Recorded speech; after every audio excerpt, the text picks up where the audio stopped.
to the Tapestry of Life. I am Dr. Pascal Scholes, Professor of Behavioral Health and Human Services at Community College of Philadelphia. Today's topic is incarceration, parents and children. A review of available statistical information shows detrimental impact on parents and children of family separation due to imprisonment. One could argue that alternatives to imprisonment should be used where the parent is not subject to high security confinement, and that the parental role should be a relevant factor in sentencing. Whatever one's view about the appropriate role of incarceration in the criminal justice system, it is clear that imprisonment disrupts positive, nurturing relationships between many parents, particularly mothers, and their children.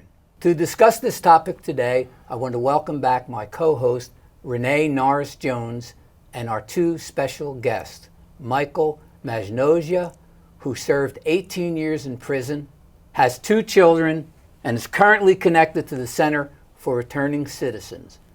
And two, Tiffany Harrison, daughter of incarcerated father who is serving a life sentence. Her father has been incarcerated since she was 2 years old. Currently, Tiffany is a writer, performer, and actor. Well, I want to welcome all of you to the show. Thank you for having me. We've done a couple shows on incarceration. This one is a little different in the sense that we're going to try and accent some family dynamics and what it was like kind of in prison and what it was like looking in prison from the perspective of the family. And I know we spent about a half hour talking before the show. And Michael, maybe you could start by telling us a little bit about your story. Well, my story goes way back, 18 years ago, and I was apprehended by the FBI, and I was charged with drug trafficking and money laundering, and my original sentence was 30 years. Was that your first offense? First offense, no violence, no criminal history, no gun, nothing, no jacket whatsoever. What was the drug that you were trafficking? Cocaine. Oh, okay. Cocaine. Was it large volumes? Well, they said that I conspired to distribute 300 kilos of cocaine, which was 660 pounds, and... Well, that's a fairly large amount, I guess. Yeah, but obviously there was no drugs at hand. It was just a conspiracy and whatnot, because two to collaborate made the charge stick, and I was charged with that and also money laundering. And sentenced. This was in Pennsylvania? Yeah, it was in Philadelphia, and I was sentenced in the Eastern District of the Philadelphia court to a sentence of 30 years originally, which was reduced to 22 years. So I went from 360 months to 264 months, and basically that's what I was.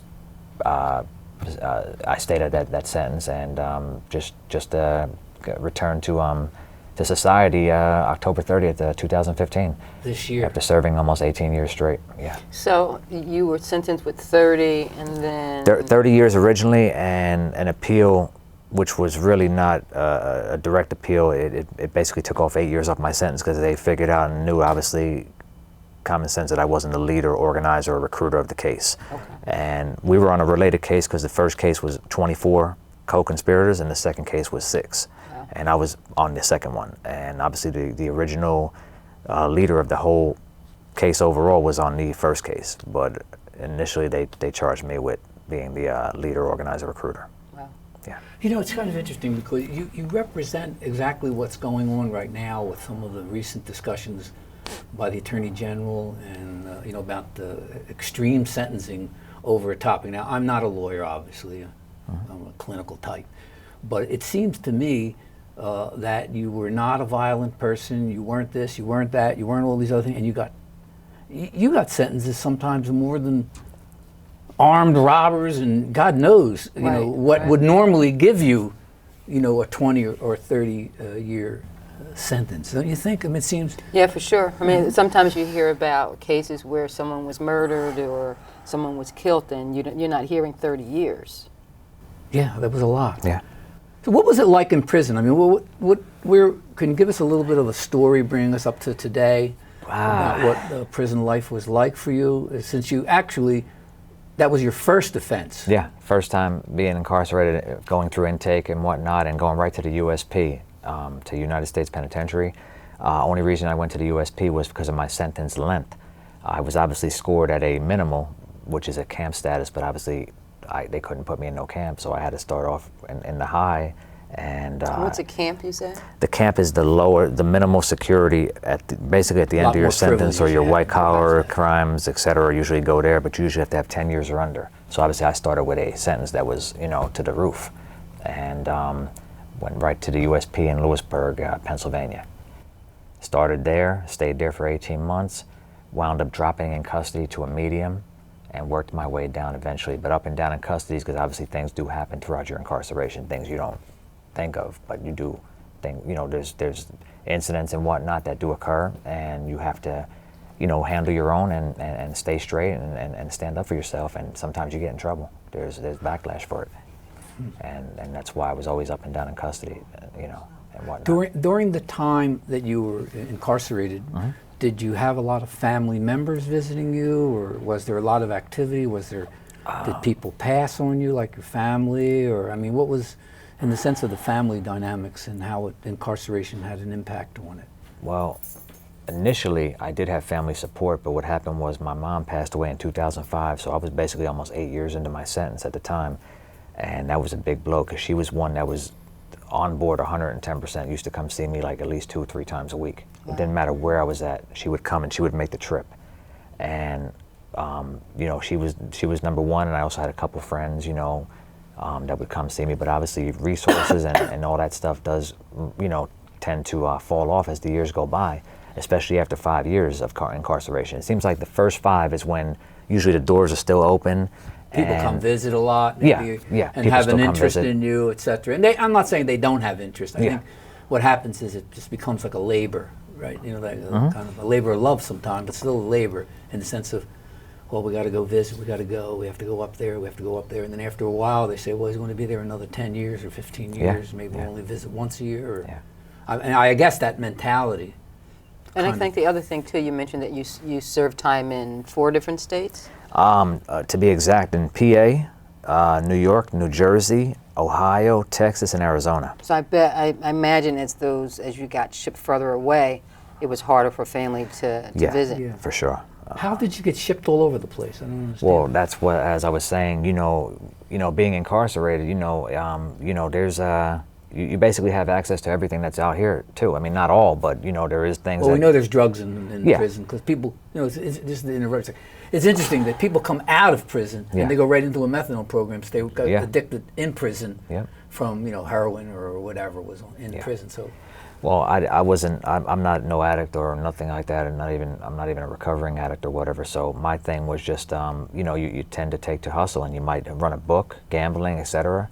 And if you get caught up with paraphernalia, etc., you're going to get a write-up, which is we call them shots, in the system, and you're going to do some shoot time, or hold time, as they might say. And shoot time means what for people out there? Shoot time is a segregation housing unit, and you're obviously on 23-hour lockdown, 23 out of 24 hours of lockdown, and you have to see a DHO, which is a disciplinary hearing officer, and they take good time from you, etc. And then they come to a conclusion if your case managers and whatnot. It's like a committee to see if they want to bring you back to the compound, to the yard, as we say, or ship you, and that's how a lot of things do happen. Or on the other end, if you are on good behavior and whatnot, you usually try to get a transfer to get closer to home, or somewhere where there's a program that you're looking into.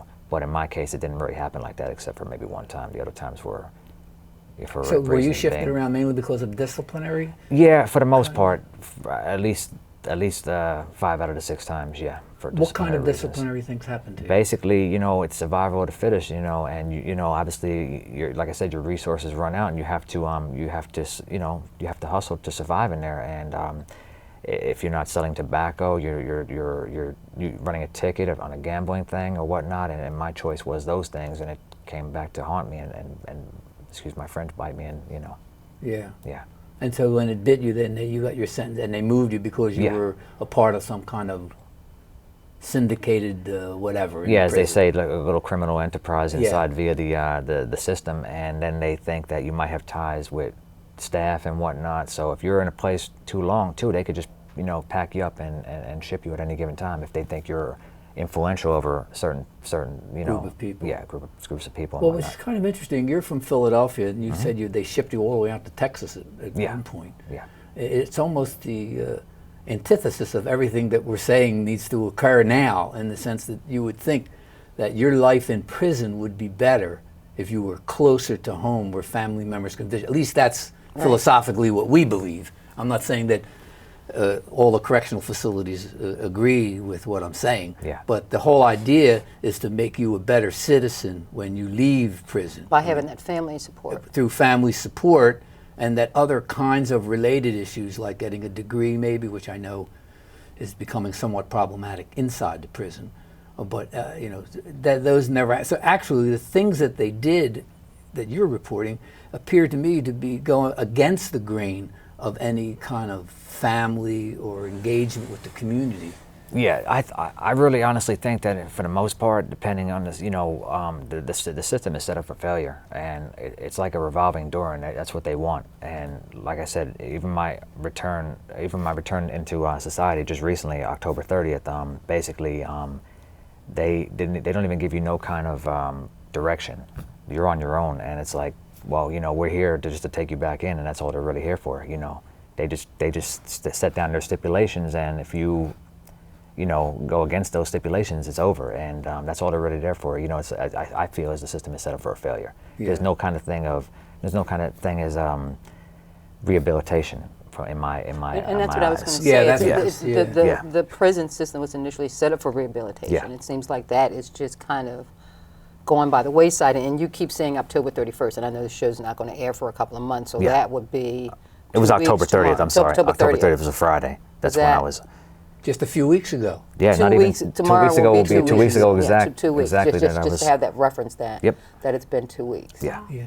So let me just go through a scenario, because this is important, because it's an issue that has always plagued me in dealing with people coming into the college. And I said to you earlier, I'll make a couple referrals for you to get connected to the college, because you know, you said you did do some college. I know your son's here, I think, in school. My son's a student in And, CCP. and I mentioned the Center for Male Engagement and the reentry program with Tara Timberman, and also the admissions department. And I gave you all those numbers because I really do believe that you were left out in the cold with no real referral into the system.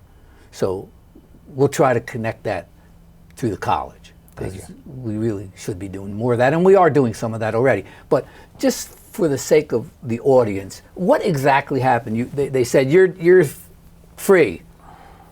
Did they give you money? Did they give you clothing? What did they do? I'll go with it. Like I said, I left Texas, El Paso, Texas, on October 30th, 2015, at approximately 7:30 from the yard. I had to go to receiving and delivering, obviously R&D, to leave, a process and whatnot. They gave me my federal ID, $80 to eat with, and they paid in advance a Greyhound ticket that was supposed to leave from El Paso, Texas to Philadelphia, in which my ticket would be, my bus was supposed to depart at 9:50 p.m. Mountain Time from El Paso and arrive in Philadelphia 2 a.m. Monday morning. And that was it. And it was like, bye-bye, sayonara, you know? Yeah. And nothing more, And nothing you walked less. out whatever you had. Exactly. A town hall driver from the jail there via the camp drove us to the El Paso Greyhound station. Yeah. In which And there was that, two that other. was your aftercare plan, as we said. That was it. That My was God. It. Yeah. Wow. I mean, That was it. I know there are. I don't want to be totally negative about the criminal justice system. I do know that there are more effective programs than the one that you were in, I assume. But your story is a pretty typical discharge plan. You know, it's very little of anything. It almost is setting you up for failure, like Yeah, you said. yeah. It does have that It's feel. minus a plan, it sounds like. Yeah, minus the plan. Now, but before we talk to Tiffany, because of her experiences, you had a son. Yeah. Throughout your incarceration, what kind of a relationship do you have with him? Because that's part of what this. Right, you have a son and a Stories. daughter. I have a son and a Son daughter, and but How old are they now? well, my son is 21, and my daughter, she's I don't know, she's older. I don't know exactly how old she is, because obviously, you know, we don't have no kind of communication whatsoever. She's on the West Coast somewhere, but that's a long story, and I really have no relationship with her at all. But not my choice. It's obviously it was her choice, and haven't Was it her spoken to choice because of your incarceration? Incarceration and things prior to that, obviously being, when I was on the streets and whatnot, and how I lived my life, and obviously I wasn't involved in her life, and she shut the door a long time ago. Oh. It's over 20 years, Do you feel that you want to have a relationship with her? I would love to. I would love to. When the timing is right, I would, and I'm hoping that we can connect again. But at this present time, I'm just, just trying to get my feet wet, and like I said, I would hope that everything goes that way. But as of right now, there hasn't been no kind of reaching out on either side. I noticed. I think you mentioned to me earlier when we spoke that your son he's here at the college. Yeah, he's in school right now as we speak. He's in class right now. Oh, okay. He's in his sociology class and whatnot, so he's here right now. Yep. And what kind of relationship do you have with him? Wow, to be honest with you, our relationship just started recently in the past year when I found out that I had an immediate release, and we just really started talking more, because throughout the years, it was up and down. Not saying that his mother put anything in his head at all. His mother did a great job raising him, and the grandmother as well. But we just recently started to connect, and I think as he got older, he's seen a different light, and he said, wow, I want to know who my father is, and he's given me the chance and the opportunity between him and his grandmother right now, and this is a blessing, in its entirety. But throughout my whole sentence and whatnot, and my whole bit, as we say, I probably only seen him a handful of times, so, And how old was he when you were? Well, he's born in 94, 95, I'm sorry. He was probably like 2.5 years old, so he has no recollection. He doesn't know anything. Right. He doesn't even know me, Right. He didn't know what to expect when I came to the door. Wow. He was thinking probably an old bald-headed man with a belly, so. So this is the first, when you were released 2 weeks ago, this is the first time you guys laid eyes on each other? In about 7 years. Wow. Yeah. How old are you now, if you don't mind me asking? 43. So Yep, 18 years 42, old. 43, I'm sorry. You were in your mid-30s. You were young. No, I was in my 20s. 20, you were a young man. I was in my early 20s. Yeah, in your early, 20s. yeah. Wow. Yeah. You know what's frightening about your story in a sense? Here's a man in his 20s, and I know you told me you went to some college, you started doing some work, and here's a man who could have had a very, very productive life if given the right opportunity. I mean, he's a nonviolent offender, et cetera, et cetera, et cetera.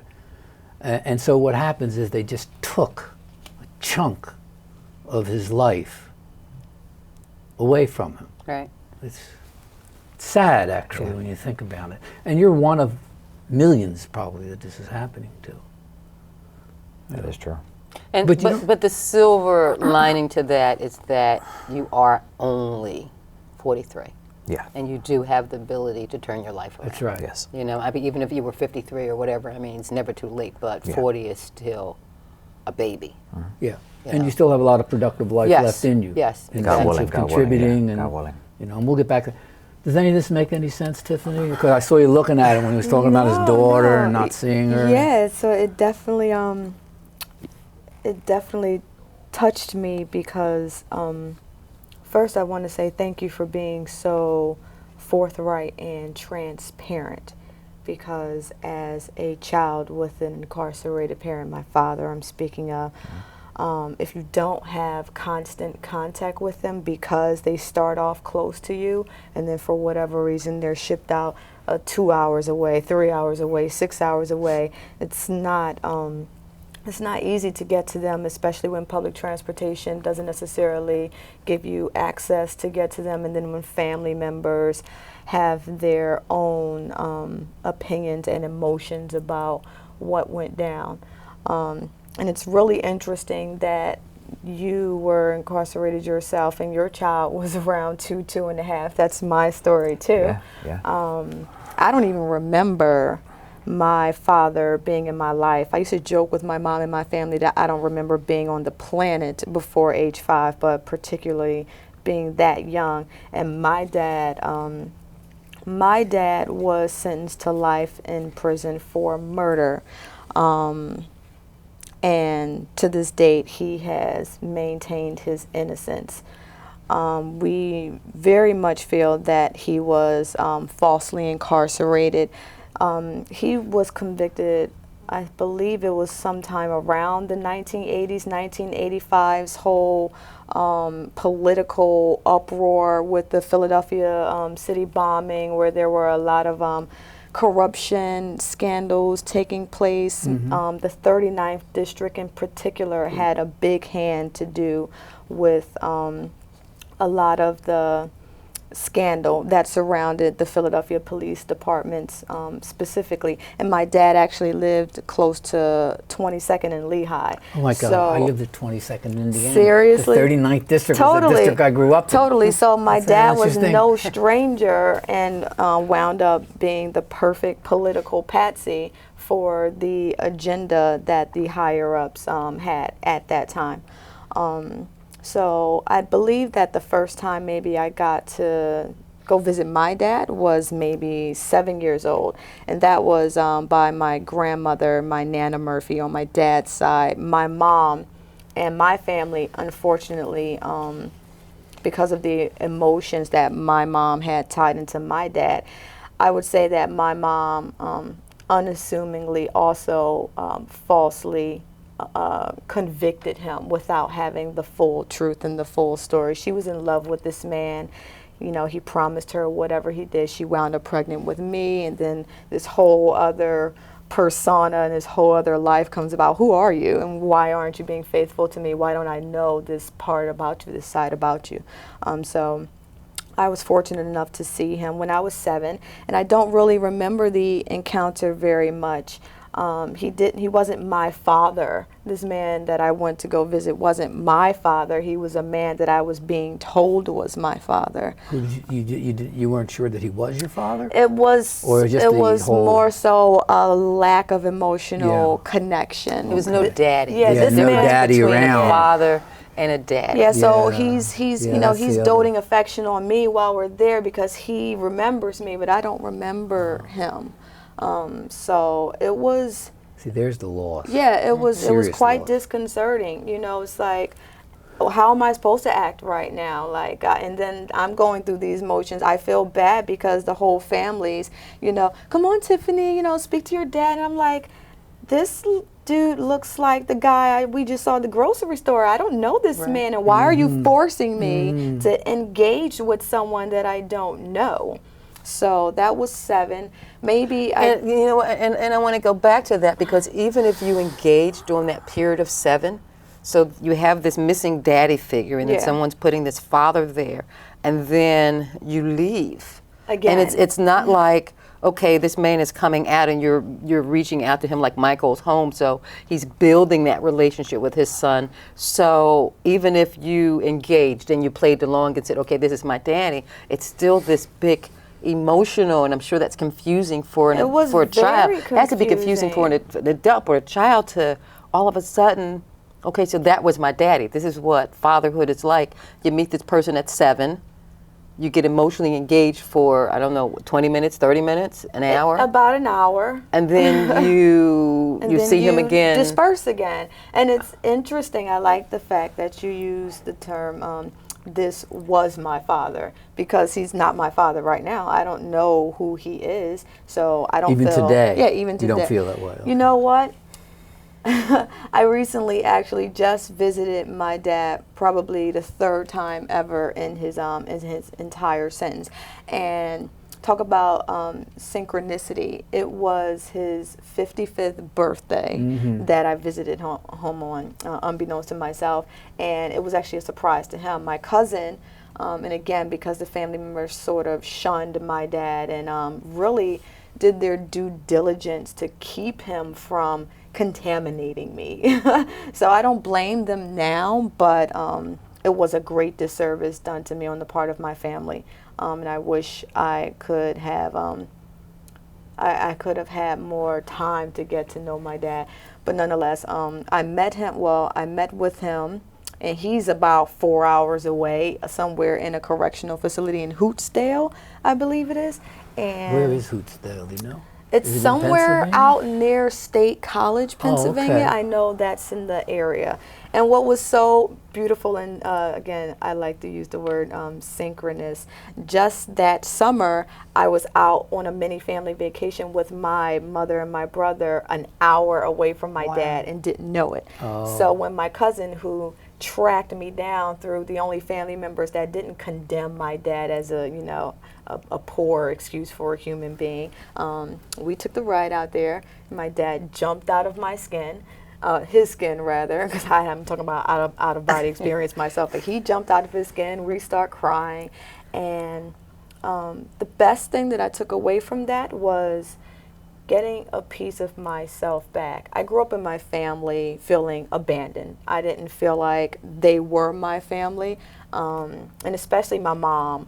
I never really related to my mom on a conscious level. She's a beautifully articulate, smart woman. But when you talk about conspiracy theory and you know, get it really deep into government and politics and moving beyond the surface and the face of things, my mom really doesn't go into that arena. But my dad, I found out, he's very pro-activist. He's very he's very inclined to what the system is showing you versus what the truth is. So it's like, as we joke about the Matrix, and everybody who saw that movie, you know, and they really do want you to be used as a battery, as a tool, and don't want you to think. I'm so proud of him. But I bet that was powerful. I didn't mean to touch you off. That's No. powerful for someone who really was. you met 3 times. It really, and now really as an was. adult to connect with this person who you had no connection with growing up, and I to had no realize that you guys connection have with so much in anyone. common. Yeah, and then to find, you know, it's like, oh, this is me. This is me. Like, oh, okay, I can ease back some. Yeah, I'm not so much my mom, but wow, look at how much I am. So just you like saw my a part dad. of you in your father when you went to visit him. The most part of me. Oh, okay. The part of me that had to disappear for survival growing up. That part is my dad. That part that really wasn't very vocal for a number of reasons. I found that and the woman that I'm blossoming into now, that's my dad, just waiting for me to step into that and walk into that. So being able to communicate with him and share the same language with him, it was just like, oh my gosh. And I'm watching you smile Yeah, and you you talk seem- about yeah. this. You're glowing. I mean, the dynamics of parent-child relationships. I was close with my dad. My mother and I were polar opposites. So I totally get the daughter connection. So, and it colors who I am. Sure. My lack of a relationship or negative relationship with my mother also colors who I am. So I'm sure that both of those, and not even having exposure to your dad, to know that this is someone, and that's kind of what inspired me to talk to Dr. Scholes about the show, is people have very definite, my child's not going to go see their father, or I'm going to tell them that Daddy is away at college. He's in the military. And they sometimes joke like that and say, well, I'm in college. And Right. They're in prison. Right. And then the opposite of that is he's in jail and he's no good. That is probably just as worse as Yeah. parents who were divorced and badmouth the other person. That has a negative impact on the child. You know, Dr. Scholes, when you mentioned that, you know, the penitentiary system, when it first, when there were good intentions behind it, was supposed to be about rehabilitation, but now it's more so, we're going to get you in. It's a new slave trade. We're going to work you, and we're going to have it set up for you to come back. You know, whenever you're ready. It's like hotel or motel incarceration, camp incarceration, and You sound like Michelle Alexander. Yes. Talks to that topic in the it's new Jim Crow, which yeah. is the imprisonment, actually. I People truly, of color in I particular. truly believe that, especially for people of color. And I almost found myself doing the same thing when my son, his father, fell into the wrong gangs and almost got himself in trouble. I almost saw myself coloring the truth in a way that would protect him, but like I learned from my dad in that short time, like, no, it's better for him to know the truth and for me to try to confront him as respectfully and eloquently as possible, so that when he gets older and he goes out into the world himself, that he's not colorblind and he really knows how to turn on which face and put on which hat at the appropriate times so that he doesn't get eaten alive Sure. out in the system, because it's not set up for us to prevail. We as a body of people, and I would like to say body of nation, but unfortunately the African American population does not know how to work together as much as the body of our people would like to see us. But with that being said, we have to be smarter than the average Joe. And my son is only 10, and I speak to him now about, baby, you need to know the difference between what the teacher wants from you and then what you're expected to do once you get out of school, and put that in every arena of life. But back to my dad. Did you pick some of this? Did you pick some of this thought up as you were interacting with your father, or were No. you reading Yeah, material I'm a and nerd. came to the conclusion that? See, one of the interesting That color does matter. Yeah, We can it use does. that more And contemporary thought. Not having a father matters. Having someone who is a big part of your life, a big part of your consciousness. There were no men in my family when I grew up, unfortunately. So not only was my one side of my consciousness missing, but there were no lessons at all just coming from any men for me. So my heart goes out to And I was your just going to daughter. say, so how does that make you feel, Michael, as you're listening to this story, having a daughter? Yeah. I mean, I relate to her 110%, like you couldn't even imagine. But like I said, even when I was prior to incarceration on the streets, was there an opportunity, and was the opportunity there for me to have a relationship with my children? Of course, but You were 20-something. the streets had something else for me, and I chose the other way, and I wish it didn't go that way. I wish I had more time with my children. you So know. in 2015, I know you said that Yeah. you would like to reestablish a relationship with her Yeah, when the time is right. yeah. You know, tomorrow isn't promised. Hell, 15 minutes from now, it's not even promised. We can walk out of here and get hit by a bus. Yeah. I don't think it's about, and this is just my personal opinion, it's about timing. It's about here I am now. When Tiffany went to go visit her dad, she found out it was his birthday. It was just a fluke. I don't think that there's a perfect time. It's kind of, I come to you as I am now. Yeah. You know, I've realized that I missed out on a lot. That's what makes the timing. That I missed a lot. I sat on a show with Tiffany and she shared her story, and it kind of, you know, it hit me here. So I'm going to start making some strides to do that. Even if it's just writing letters that you don't know where to mail them yet. Being a man who has a daughter and 2 sons, the relationship is different between, at least for me, between my daughter and how I interact with her and my 2 sons. There's something uniquely different about having a daughter. I don't know exactly what it is. And for a man, at least, growing up in the culture that I grew up in, you know, my parents were originally from Italy, and, you know, my family's from Italy, is girls, I call them girls, you know, women, they have a really a very special place in the minds of fathers. Not that I don't love and cherish my sons, but they have a different relationship with me than my daughter does. So when you talk about finding your father, so to speak, I think it was just as enjoyable for him when you found him I would as it was for you to find him. Yeah, the guard had to come.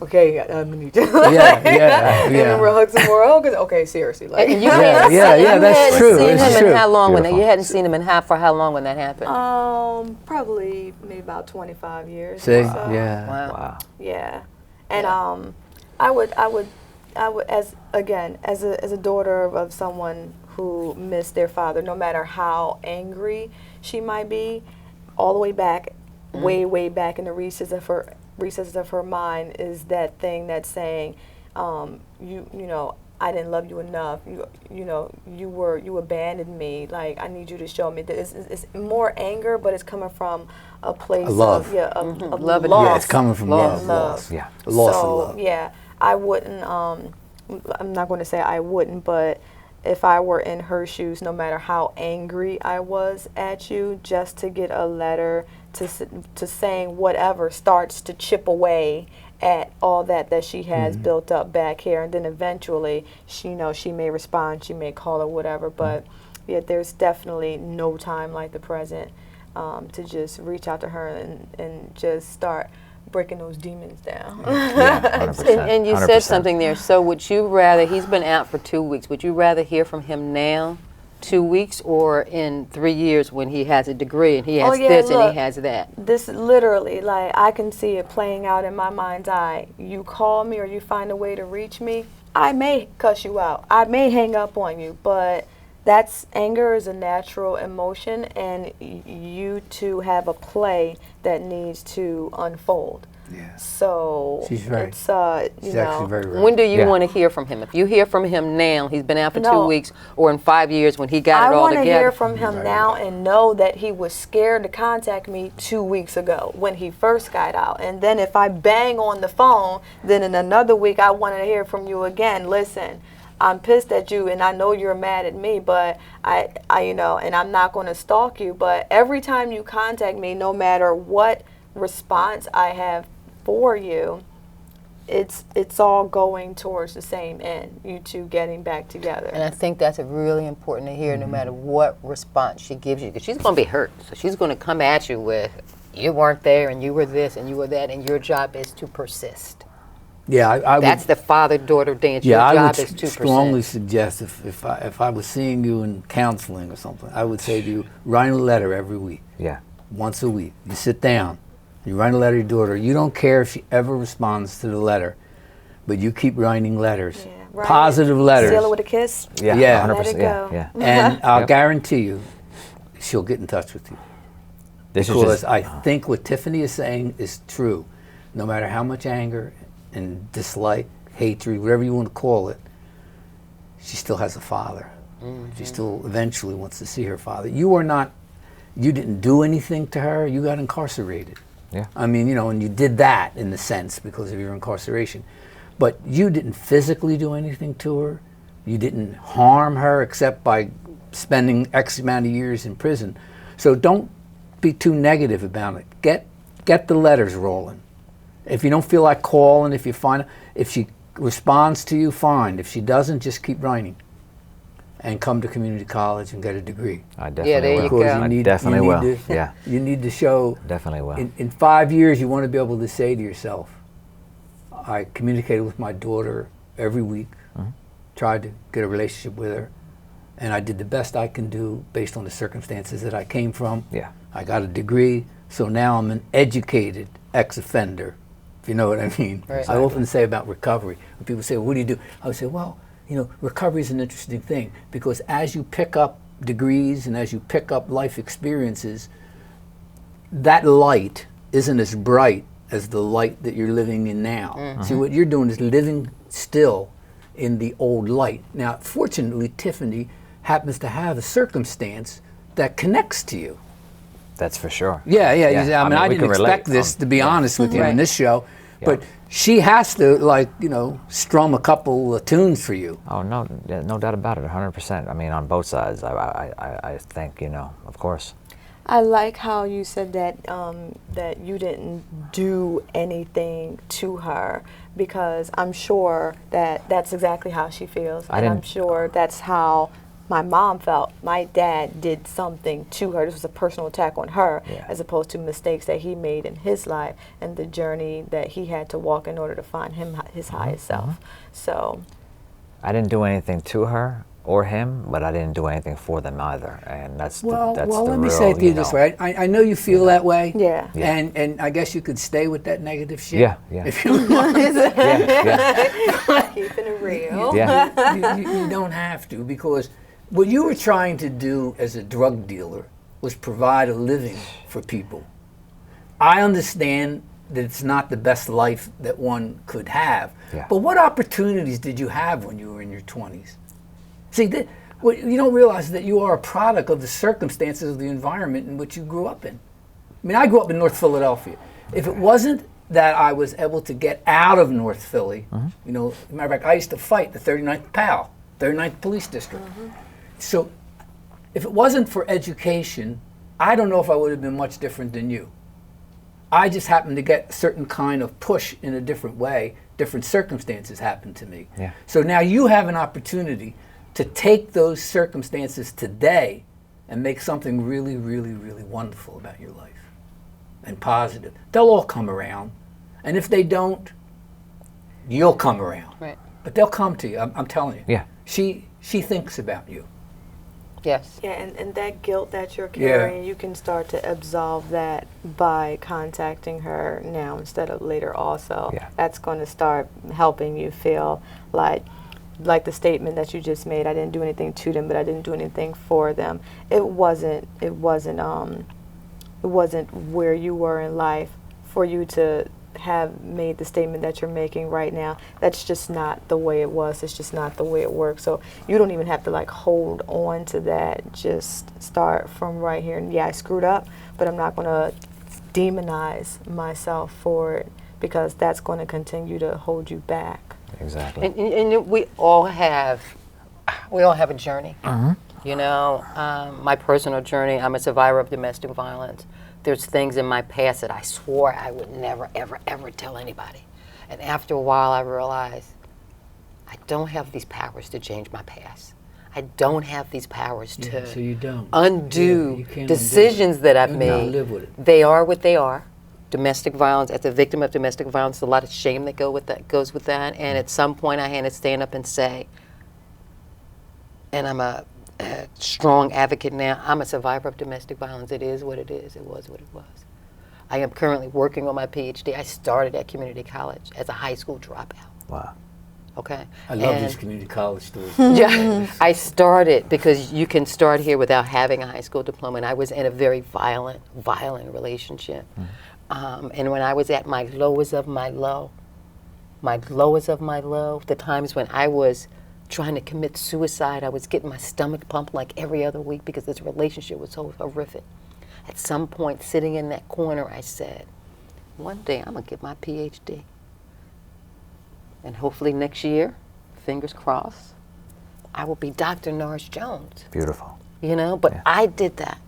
You know, so you have this record, and it's just like Dr. Scholes says, the best way to turn something around, it's always going to be there.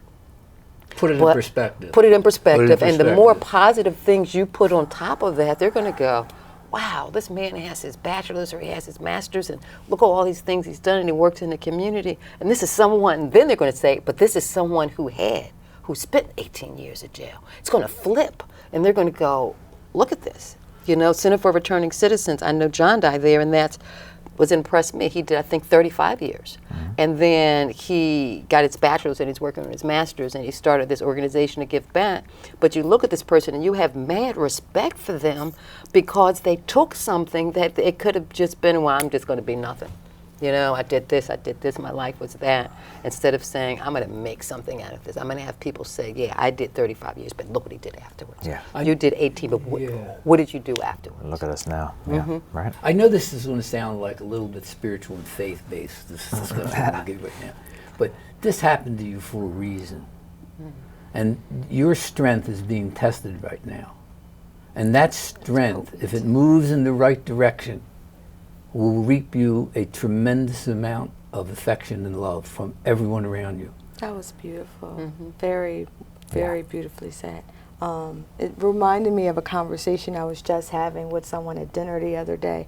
I myself, I keep forgetting how much work I've done on myself. It's just easier for me to default back to shame and Yeah, guilt, you can fall there real etc. fast. But we were talking about the difference between power and intention, and where you're at right now, the potential that you have and the opportunity that you have is to absolutely be an influence in not just your children's lives, but your community. I remember you saying something about that before we started.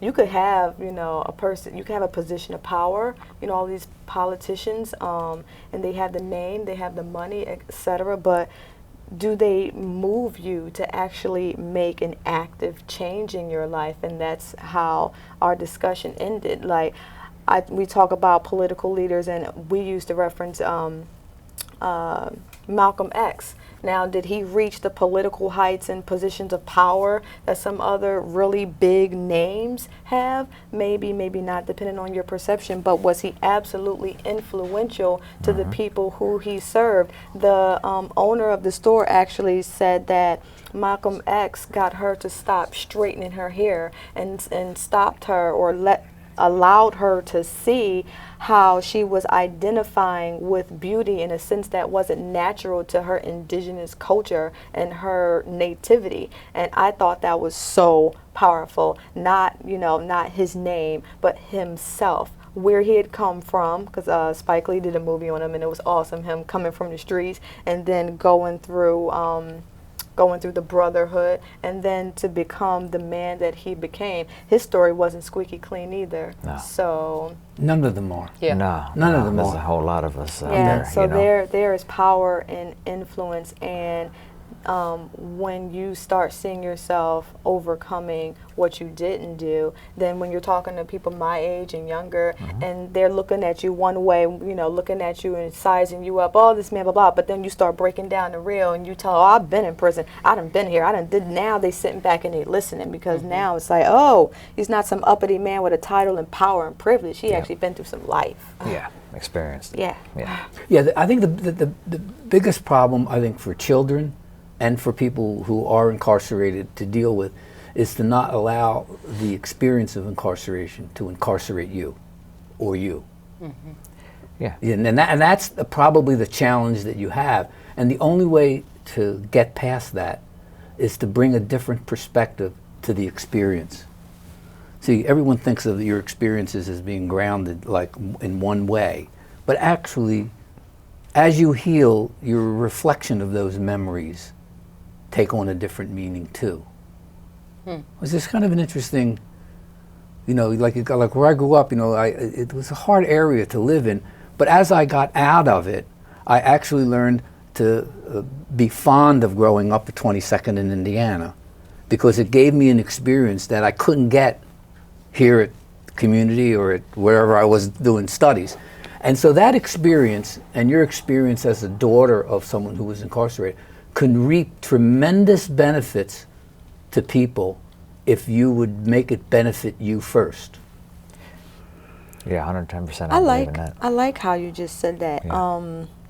I should bring her back more. She likes a lot of words. No, I mean, truly, indeed. But what you just said, particularly using the language, my father was incarcerated, but I'm not just a daughter of, a father who's incarcerated. I'm a young lady of an incarcerated circumstance. And what I mean by that is, You're not defining yourself by that. no, but I did when I Yes. dating. I didn't date a lot, but when I did date, I remember using language like, you're not, my dad's in prison, and speaking about the person who I was dealing with, who went in and out of prison. I'm like, you're not the only one in prison. I was in prison too. I just wasn't physically in That's prison true, behind bars, yeah. but I was in prison in my mind. So And there's an expression that I've heard about Yeah. doing time with someone. Yes, Oh, yeah, yeah. yes. and he really it was difficult for him to understand that, but again, the transparency helps you see on both sides. And I really wish that my mom had an opportunity to get to know my dad and get to know his truth, because her pain and her imprisoning herself in her mind disallowed her to engage with him the way she did, in which he fell in love with her and she fell in love with him. So that affected me. And that's a totally different circumstance with romantic love. But that father and daughter, no matter what, I mean, I'm sitting up here watching the two of you now going, I wonder what you're going to go through and feel spiritually, emotionally, and intellectually and everything over the next 24 hours, and the same thing for you. Kind of how is this dynamic going to play itself Well, I know out? what I'm going to do. Going to play itself out over the next 2 hours and 3 hours and next week, kind of playing it back, knowing that, as Dr. Scholes said, there is a father-daughter connection. Yeah, and that's almost undescribable. The first thing I'm going to do is write my dad a letter back. Yes. I'm overdue. He cursed me out. I love him for it. I love that my dad still feels as though, yeah, I wasn't there, but I'm still your dad.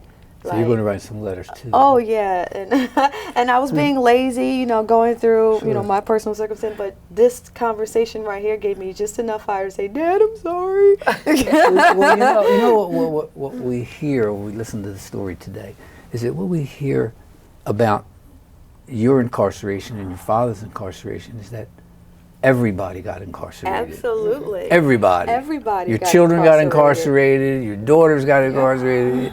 You Parents, got, et it cetera. was not just you that got incarcerated. Yeah. And they did everything Everybody's they doing could to time. separate that, you know, Everybody's put you doing in time. Texas and Everybody. put you in Alabama, wherever they put you. Yeah. And so in reality, Yeah. they're doing prison time. Yeah. Your daughter, and your son, and you. So it's actually much more complicated than just you're in prison. Yeah. Don't you think? When you really give it the thought that we're trying to give to it today. Right, and to undo that and say, how can we go back, in spite of my being incarcerated and everything that meaning you guys doing time with me, how can we, right here, November 12th, 2015, try to undo, not undo, but how can we try to build a more positive relationship? I think that occurs first by acknowledging the fact that you are stuck there and that you need to move yourself forward.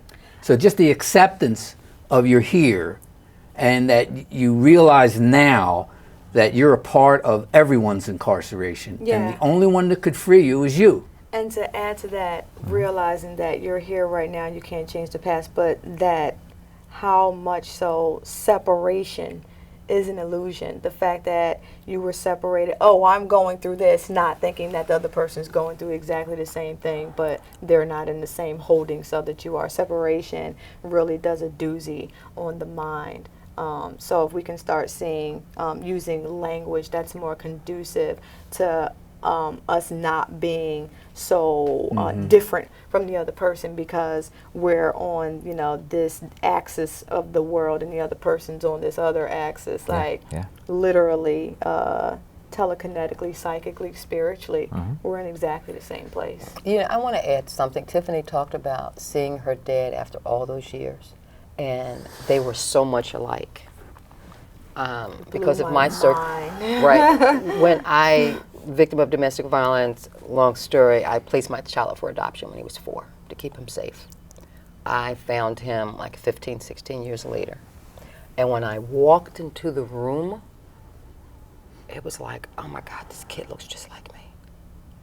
I had a daughter, when I met him, I had a daughter, but he and I were separated all those years. As an adult, we have the same taste, we dress the same way, we like the same things.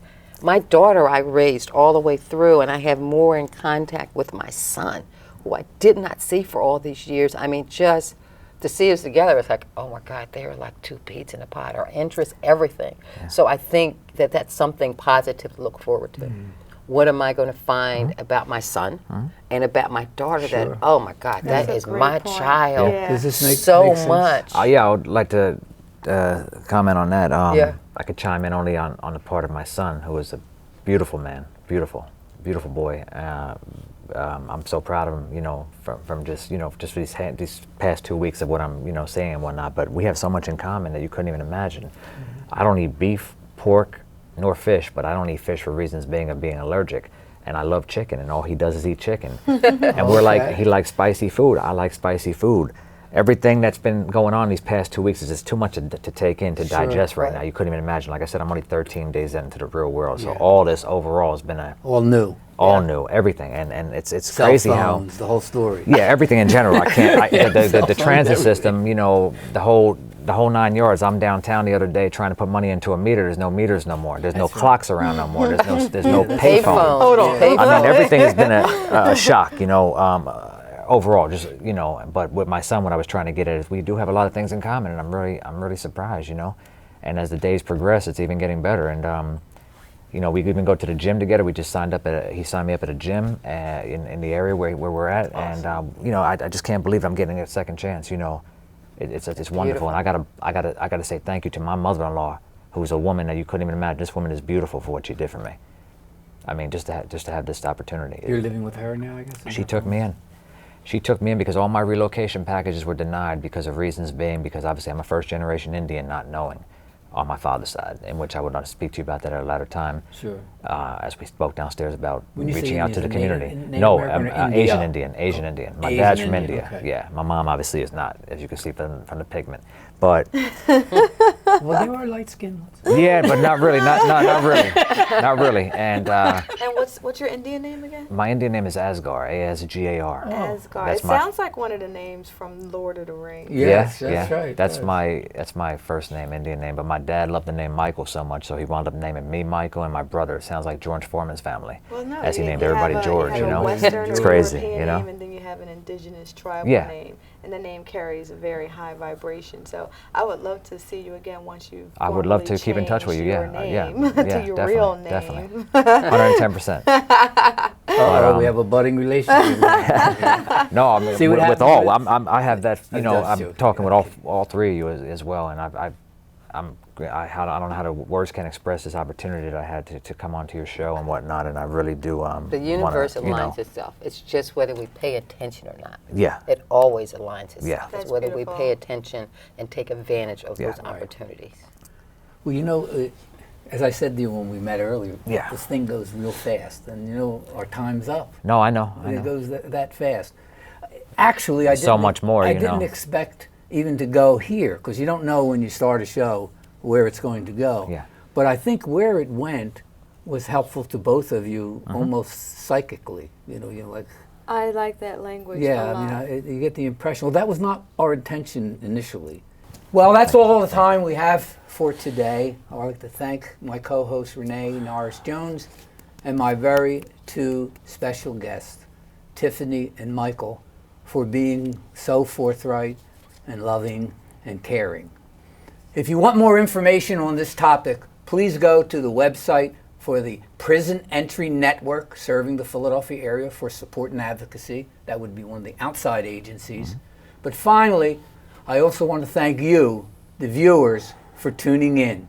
You have been watching the Tapestry of Life on CCP TV, the educational channel of Community College of Philadelphia.